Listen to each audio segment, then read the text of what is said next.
Războiul ruso-română-turc. Războiul ruso-turc a izbucnit în 1877, în contextul în care, cu 2 ani înainte, numeroase comunități creștine slave din Balcani se revoltaseră împotriva stăpânirii otomane, iar turcii se făcuseră vinovați de represalii împotriva acestora, lucru care a provocat intervenția militară a Rusiei. În paralel, România și-a mobilizat armata și a trimis note diplomatice prin care își manifesta dorința de a fi recunoscută drept stat independent. Drept răspuns, turcii au bombardat localitățile românești de pe linia Dunării.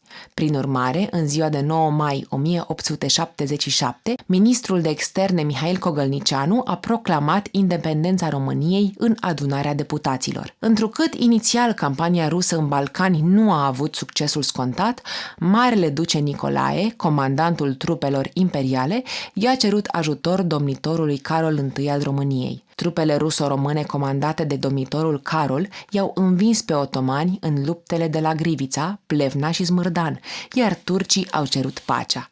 În cadrul Congresului de Pace de la Berlin, din iunie-iulie 1878, marile puteri au recunoscut independența României și a Serbiei, autonomia Bulgariei și alipirea Dobrogei la România.